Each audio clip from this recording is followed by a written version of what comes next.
Saudaraku, ketidakstabilan harga komoditas unggulan kopi membuat resah masyarakat Gayo di Aceh Tengah, terutama para petani dan pelaku usaha lokal. Gejolak pasar global dan dinamika kebijakan internasional disebut menjadi pemicu utama fluktuasi harga yang terjadi dalam beberapa waktu terakhir.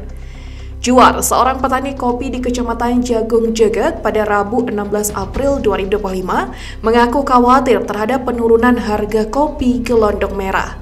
Harga dibeli pedagang cuma Rp14.500 per kilogram, padahal sebelumnya sempat naik sampai Rp17.000 per kilogram.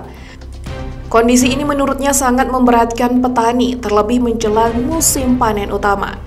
Penurunan harga ini dinilai tidak seimbang dengan biaya produksi yang terus meningkat. Sementara itu, harga emas juga mengalami pergerakan pada Selasa 15 April 2025. Harga emas London naik menjadi Rp1.680.000 per gram dari sebelumnya yang berada di angka Rp1.670.000 per gram. Rahmat, pengelola toko emas mulia di Pasar Impres Takengon, menjelaskan bahwa naik turunnya harga emas masih sangat dipengaruhi oleh kondisi pasar global. Selain itu, juga nilai tukar dolar Amerika.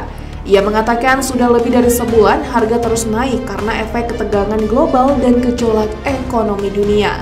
Armiadi, pengamat kopi lokal, mengungkapkan bahwa ketidakpastian harga kopi turut dipengaruhi oleh kebijakan Presiden Amerika Serikat Donald Trump yang menerapkan tarif ekspor sebesar 32% terhadap produk Indonesia yang masuk ke pasar Amerika.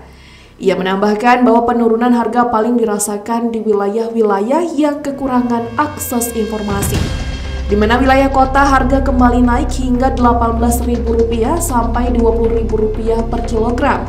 Sedangkan di desa tetap turun karena petani tidak tahu situasi pasar global. Sekitar 50 hingga 70% produk kopi Gayo selama ini diekspor ke Amerika Serikat, sehingga kebijakan ekspor negara tersebut sangat mempengaruhi stabilitas harga lokal. Kondisi ini membuat para pemuda dan petani di wilayah Gayo semakin panik dan resah.